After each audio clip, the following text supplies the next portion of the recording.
All right, class, welcome to chapter 8.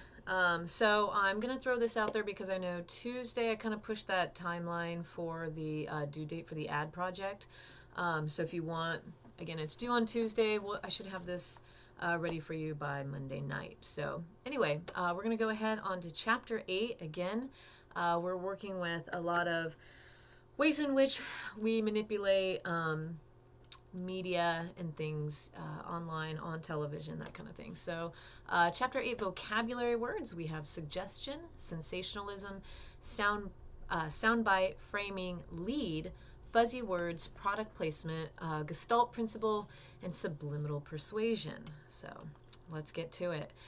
So, for your ad project analysis, much of that information for the ad project is in this chapter. It has been touched in the ad project, right? So the project you have already turned in or are going to turn in does include what's in this chapter. So go ahead and take a minute and reflect on your project if you've already turned it in. And then see whether or not what your thoughts are about that or the media in general. Okay, so that's kind of our biggest hope here, is to start becoming critical thinkers about the things that we are given, the kind of information that we see out there. Okay, so we're going to move ahead to vocabulary words. My cat's in here. Give me a second.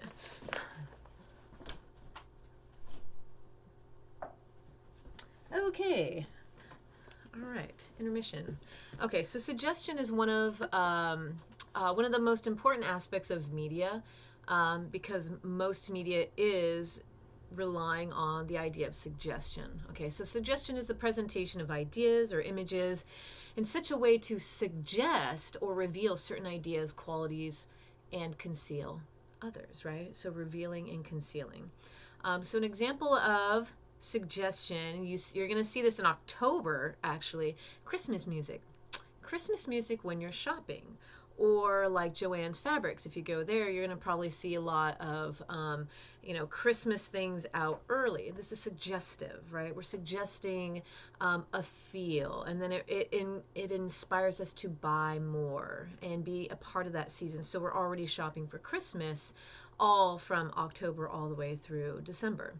So if you're watching a movie, is another suggestion. If you're watching a movie and you hear birds in the background of a film of people walking outside, you already have the suggestion just based on the sounds that these people are outside. We're giving a suggestion, kind of giving an idea mentally of where they're at.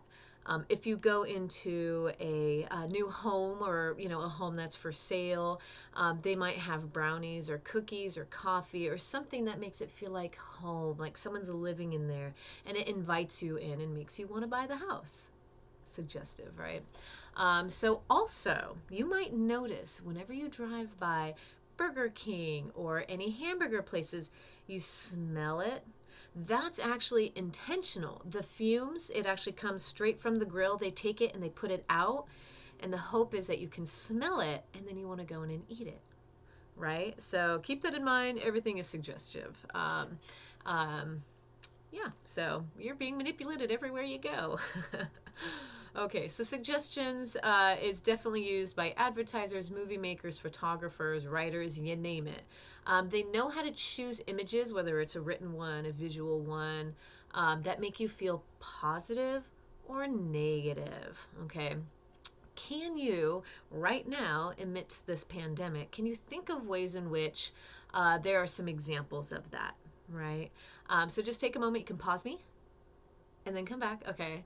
And consider this. So we identify with a lot of different things. Sports clothing, that's a huge one. Whether it's a Bronco fan or an A's fan, or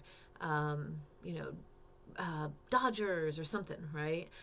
So also we relate to tattoos, piercings, makeup, hairstyles, and even shoes. All right.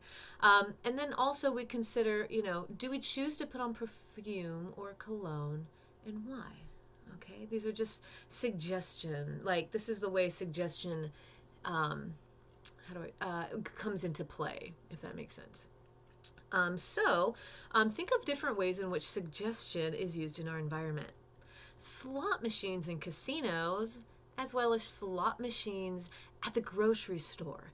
When I lived in Las Vegas, the first time I went to Safeway, I was checking out and I looked over, and I swear to you, they have a spot for slot machines at the grocery store. If you are already an addict of, or even just someone who is prone to slot machines, you just go to the grocery store as you're checking out. There's one right there. You just go in, and before you know it, you're 2 hours in at the slot machines because it's right there. Right? So that's Vegas for you guys. That's why I don't live there anymore. All right. So think of end caps in retail stores, at the very end of an aisle to have a lot of different products. Those are intentional. As you're walking by, it's supposed to pull you in.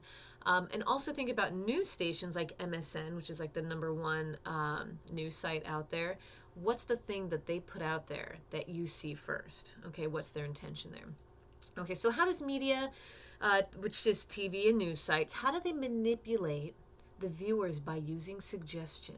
Okay, so newscasters, like you'll see sometimes newscasters on scenes may dress in like when, so like, okay, there's a hurricane coming, and you got a newscaster in all their suits, and they're leaning into the wind. And then you've seen the guy who's delivering pizza walking by in shorts and a tank top going, what the? Have you seen that? So the idea of wearing, the suggestion is that it's a big storm and it's coming to get you. That's what they kind of do. They're trying to allude to something. They're giving a suggestion of what the weather is like outside. Okay, so really good examples on page 326. Okay, 326 gives you really good examples of suggestion, especially from the news. And you're going to see this a lot coming up. It is in an election time. We're in the middle of a pandemic. Oh man, there's so much going on right now. So one of the few we've got here is the selection of issues that news companies cover. Think about that. What are they covering right now? Okay, this is very important. You might go, oh, well, it's a pandemic. It's very important. Yes, but sometimes when something big like this comes up, also they'd like to use that to make sure you ignore some of the other things going on. Okay, and plus they know it's ratings, so you're going to see a lot of misconceptions and myth of the coronavirus, and you go click on that or watch that or whatever. So what's the use of time? Okay, what's the time being used on coronavirus versus other issues that are out there right now? Think about that. The selection and treatment of a guest panel or members. You'll see this whether it's Fox or even CNN. Sometimes they'll, I say sometimes, lean towards giving, they'll treat certain people who are being interviewed a certain way. All right, so keep your eye on that because you're going to notice that because they're trying to persuade or give suggestion to the person who is watching a positive or negative connotation of that person based on the way they're acting and reacting to questions they give. All right, so again, treatment of guests on the show. What is included or excluded on a set? What do you see? What you don't see on there? That's a big one. That's a really big. That's actually more subliminal, I think. I don't know. You know what I mean? It's a suggestive. Look what's in the background. The use of language, the types of dialogue that's used. Remember, we've talked about that before. What kind of words are so important, and what kind of words are being used during these either interviews or discussions or news coverage. The use of camera angles and cuts. That is a really big one. They love to cut here, here, and here to kind of give you, again, those positive or negative connotations. The majority of it's negative. A lot of it is fear-based to try and get you to feel a thing. And then again, whether it's camera distancing and framing, we'll talk about that in just a little bit. So that is how suggestion is used in news and media and TV shows too, obviously. Anything that we're, as humans, watching and taking in. Okay, so sensationalism. Absolutely, sensationalism is everywhere. There's no news station that just goes right down the middle line. It's always all over. It's trying to make you feel all the things, whether it's positive or negative. So sensationalism is emphasizing stories, keep in mind, emphasizing stories that are more exciting over those that may be less quote unquote newsworthy. And it's literally, that's all news is nowadays. It's all sensationalism, right? And it's going to give you a thing. So there's a huge thing that just happened that kind of went under the radar with Trump, who actually ousted So there's a watchdog panel that was in charge of the money that's being used for the coronavirus, right? And so there were certain people who were in place, and the person who was ousted was actually Glenn Fine. So Glenn Fine he's been, in position way before Trump, and now that this coronavirus thing is coming in, he's supposed to be the overseer of it. And so Trump goes, nope, you're out, bye. And instead, he puts the head of his EPA in front. All right. So it's not Pence. Not Pence. What's his name? I'll go back. So the original guy for, I think it was Pierce. The original guy for the EPA was actually an oil dude that they put in charge of the EPA. And you can imagine shit went awry. They got to kick him out. And instead, they put in Sean O'Donnell. So Sean O'Donnell was the Inspector General at the EPA, and now he's in charge of Trump's spending. So just keep this in mind. These are things to know as we go out there. And these are things that these are going under the radar. These are little things that are incredibly important that will ultimately have effect on us. So keep your eye out. Always keep your eye out. There's a lot of things going on, but there's also more important things also going on we might not see. So anyway, if you were to go to the homepage of MSNBC, would you know this? There's a lot of things that you really should take a look at. Go beyond the sensationalist type of news and try and find the more middle ground, not trying to startle you or, make you feel a thing. Go for the news that's going to keep you involved, but not overstimulated. Does that make any sense? So anyway, keep an eye out on that because right now we're going to get a lot of it. Okay, so in that being the case, I want you, maybe outside after this lecture or whatever, go to any news segment you can find.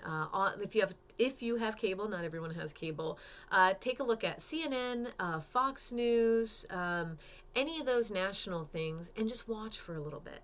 Especially watch the ones where they do segments where they have guests on, and kind of watch how they do that. And take some good time, not just snippets, not just sound bites. We're going to talk about that in a second. Go through and take a look and what is the news really, truly covering. So ask them, what's happening here? You can ignore that little link. That link is for Bill Nye the Science Guy. That's a whole other thing we were going to cover, but we're going to pass that.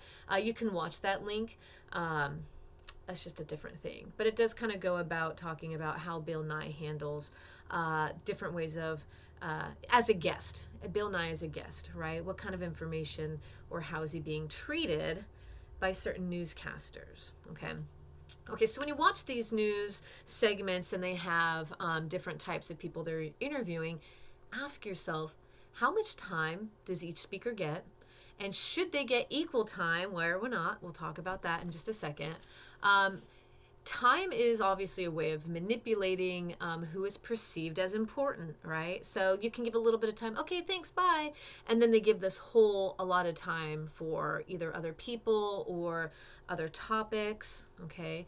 And so guests might be also thrown hardball questions or softball questions, depending on how the runners want the audience to perceive it, okay? So always keep that in mind and always kind of in the back of your head go, do I feel that was a fair assessment of that guest? Or, and here's the problem for us. We actually kind of sometimes go, I don't even want to talk. I don't want that guy to be here. He's not who I want to watch right now because of maybe their political view or maybe scientific view. But if you can get past that, try and see truly what is the actual, main topic they're trying to get to. So give me a second. Cat just came in. Okay, so politicians know this. Politicians know how to manipulate the situation, right? So what they'll do is they'll pick their tie color based on what reads right to the public, right? So a lot of times you see the red one, and it's usually not flashy. It's usually pretty simple. Red is flashy, but it's also a color of what people consider to be of power. Okay, it's kind of a power move. Also, they must wear a flag pin. I think Obama one time forgot his flag pin and was ostracized for like 3 months because he didn't wear his pin. I tell you, we don't know what goes on, but man, you don't wear that pin. Not good. Okay, so the media will make fun of hairstyles and pantsuits and frowns and They label the politicians, whether they're a spoiler, they're a career politician, whether they're, you know, everyman. They'll also use other loaded terms that politicians use for each other, include he's crooked, or he's liberal, or he's a socialist, or, you know, these terms that trigger us, right? And create a new way, not a new way. They create a feeling, either positive or negative. And that's these buzzwords, man, that people like to use to change how you feel or to keep pushing you to feel a certain way. Okay? It's all manipulation. So, in that sense, we're going back to manipulation. Think about sound bites. All right? Sound bites are used all the time. And they'll use it a lot of times in political ads where they'll just take this little snippet of what someone said and manipulate it, right? For it to be a thing if they take it out of context. So a soundbite takes a tasty positive or negative nugget out of a longer speech, and they use it out of context to make an effect.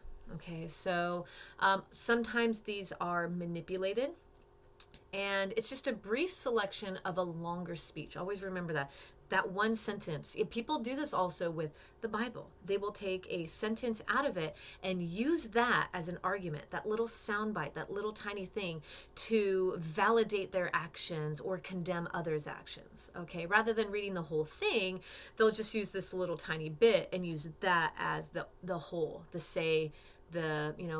end all be all of all things, just based on this little soundbite. Always out of context, right? That's you got to pay attention to.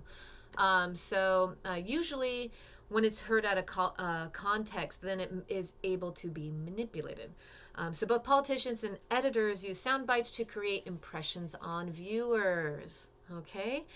So reality TV shows love to do this a lot. Okay? And I say I will watch all the home improvement shows known to man. Like, you name it, I've probably seen it. And they still do that there too. Okay, so dramas, home improvement shows, dating shows all do this. And I know this for sure because one of my friends down when I lived in LA was on this dating show. I cannot remember what it was called, like Blind Date or something like that. And what they would do is have the different participants, they would have to redo a scene a couple of times, and they would be, what's the word? Coerced or led to say certain things. And my friend, they kept saying, say a little bit more about this, maybe more stronger words. And they would push my friend to talk, and it became negative as it started to grow in the way in which he was trying to talk about one of the other contestants or participants. And what they did is to just take that little tiny soundbite from where he started to where they ended up getting him to go, and then just turned him into just such a really gross dude. And you're like, whoa, why would you say that? He's like, dude, the producer kept asking me to say more, and this is what I ended up saying. And then they used the one thing I really didn't want to say and ended up saying it. So anyway, as a heads up, whenever you watch these shows, you're like, it's not that person is probably really that way, but they also sign a little tiny dotted line that says you can use anything I say, no matter how I say it, in this show. So they do sign for that. Anyway, this is what people will do to get us to watch more or listen for dubbed over volume. And a lot of times what you'll notice is someone will talk, but you won't see their face. It'll have a shot of someone else, but you can hear their voice, right? So there's a huge and a ton of editing that goes on in this stuff, just to kind of coerce you and the audience to think or see things a different way, okay? So this is the same thing we're going to talk about, framing, right? So again, you've got someone talking off the screen and showing someone's reaction. That person's reaction in that drama or whatever is highly unlikely the actual reaction to what the person was saying, because a lot of times it's dubbed or it's manipulated. It's just to get you to go, oh, I got to keep watching through the commercials, man. And then the commercials are manipulating you all the way back through the show. It's life. What are you going to do? So framing is a deliberate and unconscious... Okay, so it's either deliberate or unconscious use of camera shots to influence the audience. Okay, sometimes they do it totally intentionally. Sometimes they just don't even pay attention. So the use of a number of techniques by journals and broadcasters to create a particular impression of reality. So framing, I'm going to show you in a couple different slides. I hope you're following along because this is one of my favorite ones.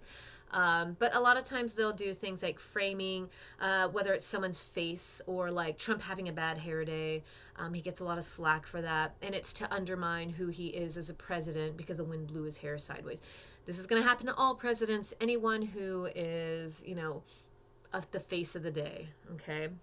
And that's what people like to do, again, to manipulate the audience to have a certain connotation of who this person is. So if we didn't have so much framing and we went by actions, I wonder if things would be different. I really don't know. Okay, so with framing also comes spin. Okay, so spin is used to change public opinion after an event or even leading up to it, right? So after an event happened, we spin to change what we think we saw or even what's leading up to it by making it appear more positive or more negative, okay? So different ways of spin could include headlines, all right? And you see this a lot on People magazine or, oh my God, articles online are just the worst. So, and this is sometimes, I even have friends who are really kind and they'll be like, the headline is deceiving. This is really what you're reading, but it's not that far off. The idea here is where there's a lead introduction to, that headline where it'll say, it's a sentence, right? So a lead is an introductory sentence of a news story that is meant to give the reader an essence or a general meaning of the story, right? So that headline or that lead statement's kind of supposed to lead you into what you're about to read. There is always a little bit of a hitch to that. I'm trying to think of the word. So they'll have the headline and the lead statement and they'll have a bunch of stuff, and then at the very end, that very end of that article, there's that slight bit, not the disclaimer necessarily, but underneath the very last couple paragraphs are usually the part that go, well, like I just read one about Brad Pitt and Jennifer Aniston. I'm sorry, I'm in it. I can't help it. And I was like, there's no way. So I read through and at the very end it goes, though Brad Pitt and Jennifer Aniston and their people have been saying this isn't true and this isn't really the thing, but this is what we've come up with, right? So there's that very bottom disclaimer that actually tells the truth of what the actual article is saying. This happens a lot. So don't just read the first few sentences, read the whole damn thing, get to the bottom and really see what is this article really trying to say, because that lead sentence or that headline is there to deceive you on purpose. It's clickbait. It wants you to read it. And I sometimes fall for it. Brad Pitt, Jennifer Aniston in it, probably going to click it. Someone knows this. Okay, so headlines are going to be some spin. They spin what they want you to kind of, what they hope you'll get into and read. And then you read through and you go, oh, well, that was kind of deceiving. I see what they were doing there. Okay, think about that. Also, when it comes to spin, press secretaries, that's why they're called press secretaries. They are there to help explain things or kind of give a reason of why it happened, or think about Huckabee, right? That was her whole life, like fixing all the things that was being said. These are what press secretaries do. Okay, they got to spin it to make it go, oh, this is what we meant to say, positive or negative. It can be used or done with staged events. Think about when Clinton had committed adultery with Monica Lewinsky, and then there's, him and Hillary, just having a good time right there. This idea of staging how it's supposed to be. I think Justin Timberlake and Jessica Biel, same thing. All of a sudden now they're holding hands, and, she's probably doing some spin by posting the pictures after, her birthday. Oh, these two people I love so much, her and her baby, right? So